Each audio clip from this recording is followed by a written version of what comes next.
I just want to ask, has everybody had their caffeine this morning?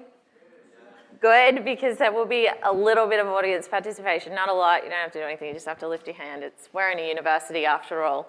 But first of all, before I do any of that, I just want to introduce myself just a little bit more. So I am Sarah Moore, affectionately known to some people in here and a lot of other people elsewhere as the Sarah Moore. And although a little narcissistic, it is just because my name is disgustingly common and I had to differentiate somehow. So I put the most common word in the English language at the start. So I do have a social media agency, a video-first social media agency. And basically what that means is that we emphasize and prioritize video content for our clients in order to help them stand out and disrupt their industry, because at this time, video is still a very disruptive medium. So I want to tell you a little bit about, I guess, what qualifies me to talk about this and also my start in video. So about 18 months ago, there was an app release called Periscope. Who's heard of Periscope? Put your hand up. Okay, so most of you have, but for those of you who don't know what it is, Periscope is a live streaming app. It's kind of getting more and more embedded and attached to Twitter, so hopefully one day it will be embedded in there properly. And basically about a month after that came out, I jumped on board and started live streaming. And to cut a long story short, that's afforded me a lot of opportunities. One of those was earlier in the year in January, I was able to fly to San Francisco for a conference there called Summit Live, which is all about live streaming, and I was able to speak and host a panel there. And just before I hopped on live streaming, I actually put my first ever video onto Facebook. I wasn't driving. My husband was driving me to a business meeting at the time, and I recorded a video for my business page. And I probably recorded that video about 30 times before I actually had the guts to put it up. And that was sort of my first pre-recorded kind of video that I put out onto social media. I did that, had a good friend of mine send me a message when she saw it. She's in the social media space, and she said to me, she was like, "You are born for the camera." And that gave me the confidence to continue to do it. I've seen success in my own business.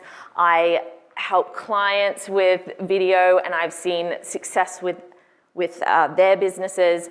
And so I'm really passionate about this as a medium for every business, because right now, not enough people are using it. It's big companies with big budgets who are using video. And the reality is that because not many people are using it, it's disruptive. People take notice. You don't need to be a YouTube star. It's not about that. And I'm about to talk a little bit about what it actually is about and how you can use it in your business. So I want to get real for a little bit. Who here has their own website? And who here has their own business? Okay, so pretty much the same people, right? So most of us don't have a website for our own pleasure. I mean, some of us start a blog because we want to get our feelings out or something, but most of us have a website for professional reasons, because it helps us in our business be found. And at the end of the day, one of our main goals is to drive traffic back to our website. And it doesn't matter where that traffic comes from. It doesn't matter if it's Google or social media, as long as it's qualified traffic. So I have some stats here that will help you understand where video is going and where it's at. So the first one that we have up there, the director of Google Brand Labs predicted that by 2017, which is in like 4 months, like it's not far away, it's not far away anymore, 74% of all internet search traffic will return video. So when we go to Google and we type something in, we're going to get video. And that's really, really, really important if we're not yet using video. And the second stat I have there is that people who are already using video are receiving 41% more of the traffic than non-users. And the reason I chose those two stats is because the first one is predicted, right? So it might skew and it might change. I actually know another stat about that top one where it's by 2018, it's meant to be 80%. But I couldn't actually find the reference point for that to give it to you. So that first stat is projected, and the second one is now. It's a fact. Those people who are using video are getting more traffic to their website. And if any of you have an e-commerce product or anything like that, to put video on your landing page, it's something like 400% extra conversion. It's ridiculous. It is ridiculous. So I just wanted to point those out to you. I am more in the social space, so I do have some social media type stats there. So video in the social space on its own gets 1,200% more shares than text and image combined. So who's having trouble? Who has a Facebook page? Who's having trouble with their Facebook page without putting money behind it? Be honest, like no one's putting their hand up, and I do not believe you because you get 1 to 2% reach with Facebook. Thank you for your honesty. It is hard on Facebook to get traction without putting an ad spend behind it. That's the reality these days, and every single social media platform is going to go that way. And we complain about it, but social media is a business. Facebook is a business, Instagram is a business, Snapchat is a business.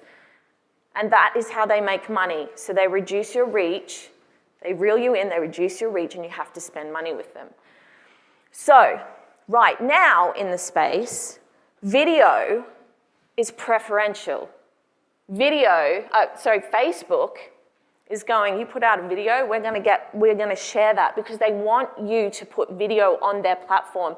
They don't want people going to YouTube because it means they leave Facebook. It means that you see less ads. It means you click on less ads. It means that they don't have people spend as much money with them. So they're trying to keep you in the platform. And that is why right now, with something like video that captures and holds your attention, they're going, well, that's keeping everyone on Facebook. We're going to give that a little bit more reach. And that's why it's important to know now. It will diminish at some point, but right now it's not. And I kind of touched on this. Native Facebook video has 10 times higher reach to upload it natively than it is to share a YouTube link. So by saying uploading it natively, all that means is that you take that raw file and you just put it on Facebook. You don't put an external link from Vimeo or YouTube or wherever it's come from. You upload it natively and you will get that extra reach. I have a few stats here. I won't go through them all, mainly just because we're a little bit short on time today. But I just wanted to point out between April 2015 and November 2015, daily video views on Facebook doubled. They went from 4 billion to 8 billion. I can't even comprehend a billion, but it's a lot when you consider that there's, 7 billion people in the world? It's like everyone is watching video, right? So 10 billion daily views on Snapchat. That's a little bit different because views are like 10 seconds. They're very short videos on the platform. But all this is saying is that this is the way everyone's going, right? They're preferring to watch video. They're preferring to see faces. They're preferring to have a story told to them because really video is about story at the end of the day. And I mentioned Instagram here. They've made a number of updates this year. They've taken video from 15 seconds to 60 seconds. They've also added Instagram stories. Again, it's just re-emphasizing the fact that even a platform that was predominantly, yes, it's visual based, but it was a photo sharing platform, is now acknowledging the fact that it needs video too. So, I want to talk about how video can fit into your business, and I need to do that by talking about our general business goals. So when I work with a client, the first thing I ask them is, what is your end goal? It doesn't matter what we're talking about. It doesn't matter if we're talking about a platform. It doesn't matter if we're talking about the medium. I want to know what their end goal is, because when you know your end goal, you can reverse engineer that and you can figure out how to do it. But I have picked 3 of the most universal goals that I find time and time again people want to achieve, right? Because they tend to affect everything else. So the first one is that we use video to increase brand awareness. And I have a couple of examples of this. And the first one is, if you heard me speak at Sunshine Coast WordCamp earlier this year, you'll already know it. But it was funny, I ran into Troy Dean. I said, you know, he keynoted there, and I was like, your talk was awesome. We chatted, went away. We met up again outside later on, we chatted some more, and we were talking for about 10 minutes, and then, bear in mind, I'd introduced myself twice at this point. And he's like, who are you? And then like picks up my lanyard, and he's like, I thought I knew you, you're 11 Lights Media, I watch your videos. He did not follow me on any social media platform at the time. So my videos were getting in front of him, and he wasn't even following me on Facebook. It's because other people were sharing, and the power that something like Facebook has with video is causing my brand to get in front of someone like Troy Dean. And we've since discussed working together and things like that. So it's not an arbitrary story. The other one I wanted to talk about is I have a friend in the States who's a speaker. His name's Brian Fanzo. Some of you might know who he is, and he was recently here for ProBlogger the last 2 weeks ago. Anyway, we were chatting, and he was telling me that he made a little video about coming to Australia. It was funny, it had Australian animals, it had me in it, and he said that he boosted that, he put like $2 behind it. And he, granted this is not organic reach, he did put money behind it, but $2. He had someone in the States see that. They then YouTubed him, found some crappy little Periscope recording of a keynote he did. He didn't even have like a really great professionally recorded one up there that they watched. They watched a little bit of that. They called him up, and I can tell you right now, I know how much he got paid for that gig, and it's in Miami, and it's in front of a whole suite of like C executives. I know how much he got paid that. I can tell you it was worth the $2. And it was worth making the funny little video as well, because it was humorous. It wasn't even serious and what you would expect somebody of that level looking for a speaker to be looking for, right?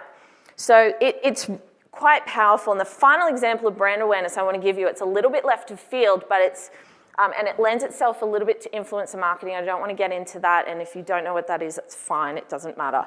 But I'm on Snapchat a bit. I have friends who are on Snapchat, and I have one friend on there, and he's got a brand called Caring Counts.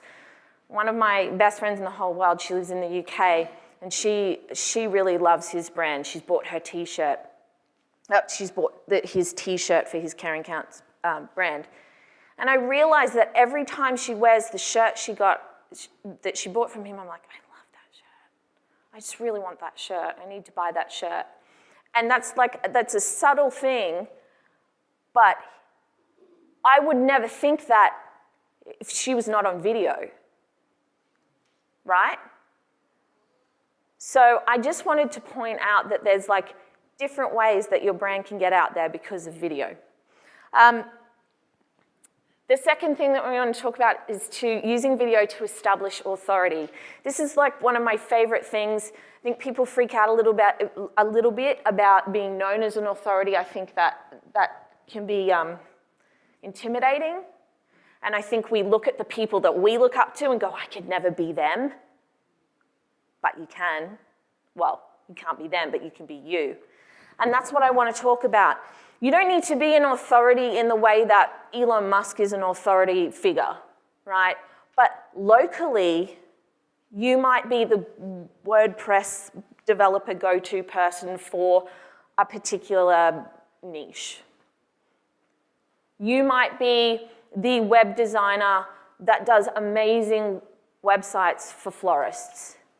You might be, insert anything there for, my point is that when you start to communicate and articulate what you do and teach other people how to do it, you become that go-to person. You become the person that they talk about at parties. You become the person, who's that social media girl? Who's that web designer? Who did that site? Oh, I know who did that. I have somebody, nearly dropped it. Here's their card. Like, this is the person. You need to look them up, right? So you want to become that person, not for your ego, not for any other reason than because that is going to win you business time and time again by word of mouth. And we can do that through video. And I would hazard a guess. So whose business here is actually like developing, coding, designing, that kind of thing? I don't want to pigeonhole the whole room. Right, okay, yeah. So one thing I've noticed about those in the space that are putting video like that on YouTube, a lot of them don't show their face. It is, right? Because people buy from people. People connect with people. People want relationship with people. And we do that first by connecting, by seeing someone, by knowing what they look like, knowing who they are, knowing what they sound like. Some people don't even talk on their videos. They just show you how to do stuff. That may as well be a machine. So I just want to encourage you to not be self-conscious about that kind of thing. We all feel that way. We all get imposter syndrome. I want to encourage you to put your face out there, to be you, not to be anyone else, and to start developing relationships around what you do. And the final thing that I have up there is to drive sales, and I use that. I use drive sales because people know what it means, but I also want to interchange that with lead gen, because a lot of us are in that place where people come to us for a service. We're not necessarily in e-commerce. They can't necessarily come to our site and purchase something. They need to first contact us, and we sit down and we figure out the scope and all that kind of thing. I'm in that category too, so I interchange drive sales with lead gen. And so I use video to send people back to my website. I link it back to my blog, and then there's opportunity to sign up to my email list and do other things that way. And you can do the same. So how are we going for time? A little bit? Okay. So I'm going to give you I've basically got 3 steps for you to get started. The first one is to create. And I know that seems super obvious, but it's the hardest step. It's the thing that we hesitate at. It's the thing that stops us. It's the thing where we go, I don't have enough makeup on, I don't have the right lighting, I don't have the right camera, I don't have the right microphone, what if I'm ugly today, what if I stuff up? Like, it's the thing that stops us, okay? Trust me, it's the thing that stops us. And I just want to spend like 30 seconds talking about overwhelm, because when we get into that headspace where we start making excuses and we start overthinking the process, we fall into overwhelm. And when we fall into overwhelm, we get paralyzed. And when we get paralyzed, we do nothing. And we don't build our email list, we don't connect with customers, we go, oh, I wish I'd done that 3 weeks later, right? So the step with creating, and who knows Dan Norris here? Yeah, okay. So Dan Norris created WP Curve, which is some fancy WordPress thing that I don't really understand. But I saw Dan speak the other week at ProBlogger, and he's writing a book called Create or Hate. And I just want to touch on this. Anytime we go to create, there is a side of us that rises up and goes, don't do that. You are not good enough. You can't do this. You're going to suck. You are bad at this. And I know that that's resonating with a whole lot of people in here, resonates with me anytime I try and do anything creative, because I'm massively creative. So there's a side of me that rises up against that because it wants to stay safe, right? So you're going to experience that, and when you experience that, it's your job to ignore it. It's your job to just get it done, because your first one's going to suck. My first one sucked, and I didn't put it out first. I recorded 2 or 3 at the time, and I went, I'm just going to put the first one maybe third, because my editing's terrible, and I don't want people to think that that was my first. So I actually didn't put it out first. I put a little bit of a better one out first. But just start. And if you don't know where to start, I put their how-to, do up a how-to video, even if it's not your end goal, even if you don't really want to teach.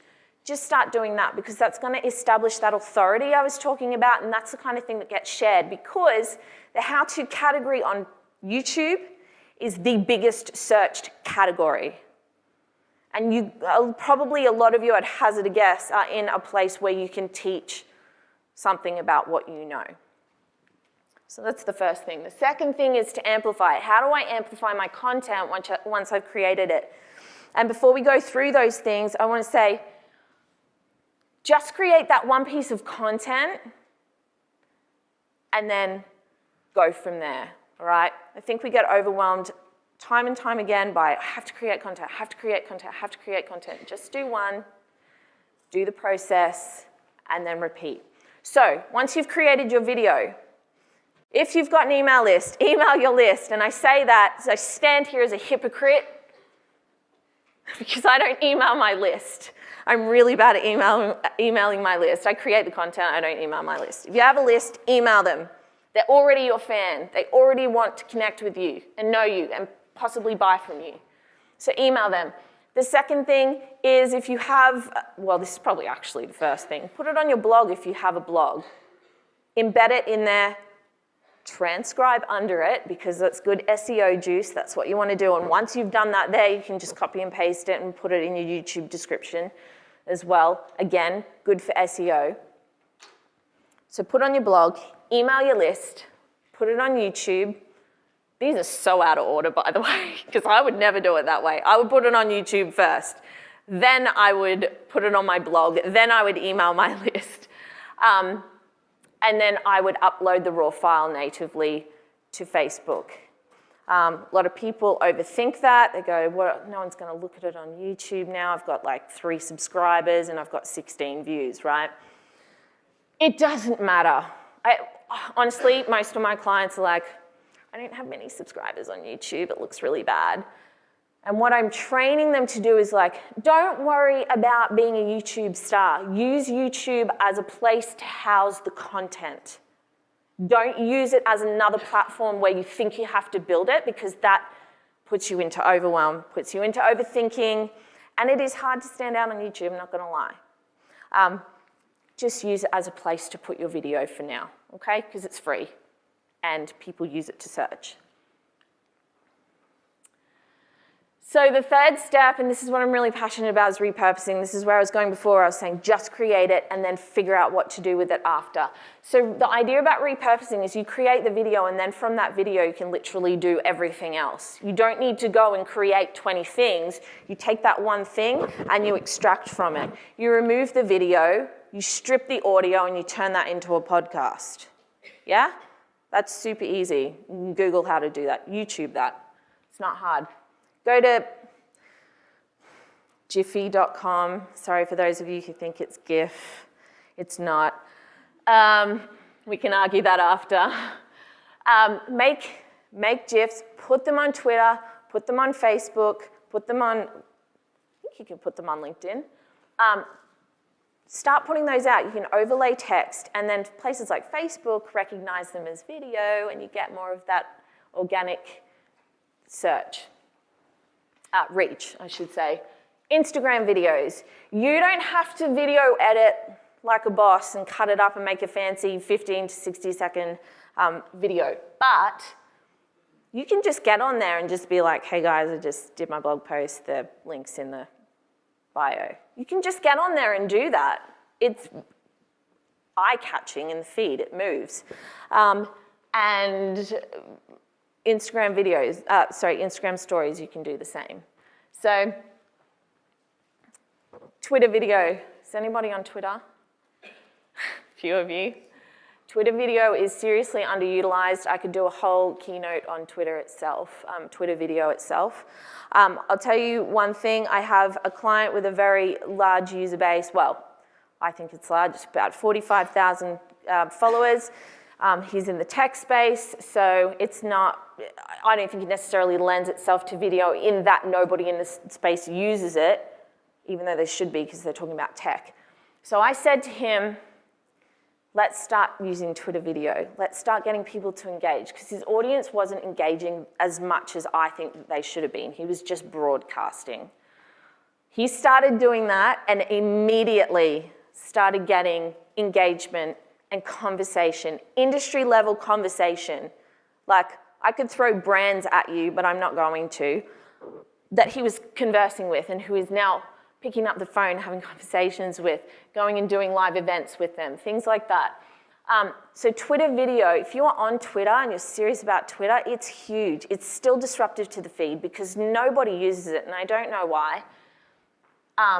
And I highly recommend people use it. I just did a Twitter video just before you guys all came in, so you can go and check it out, the Sarah Moore. Schedule the original blog post into your social media. Use Buffer, use Hootsuite, natively upload it to Facebook. Just schedule it, repurpose it, let people see it again. Don't just post something once and think that everybody sees it. They don't. They don't. If you follow any big name, you'll find that they will recycle content and recycle content. And I just stood on my shoelace, so if I fall over, you know why. Put things out on LinkedIn, which you can also schedule through things like Buffer. And one other thing is Pinterest. So I take the featured image from my video, I pop it on Pinterest, and I link back to my website. You don't have to do that, but if you're in a particularly visual field, it's a great idea because people use Pinterest to search visual things. Okay. Just before I go there, I just want to tell you a little bit about my video on Facebook. So on average now, I get about 1,000% reach on my videos, and I've had up to about 3,500%. I have clients who have pages smaller than 250 people reaching nearly 20,000 people in 3 days. You need to seriously be considering video, and you have permission to fail as well, because that's probably the biggest thing, the overwhelm and the permission. So I'll leave it there. They're the things I use, and that's me for today. So. Thanks, Sarah. Okay, 2 minutes. Okay, we have very little time, but perhaps 2 questions, if anybody has anything really pressing to ask. Yep.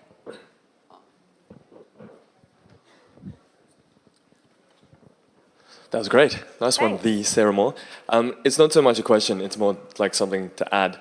Like, from you, I was at your talk at Mooloolaba and was really inspired to do video and didn't, basically, because it's scary. Like, as you were saying, it's difficult.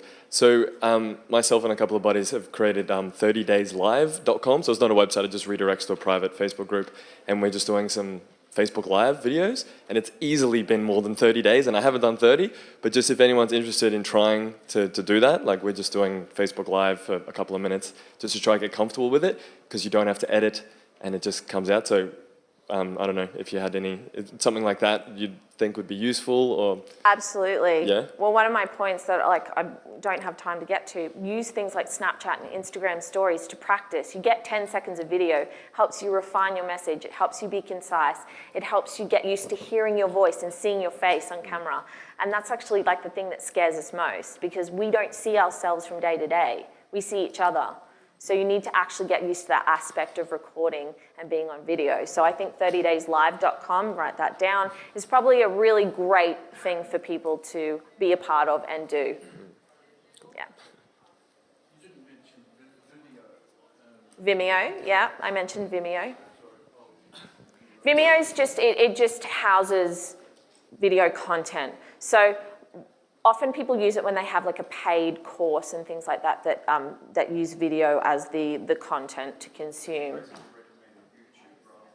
I recommend YouTube if it's like free content. Yeah, for sure. It's just somewhere to store the video.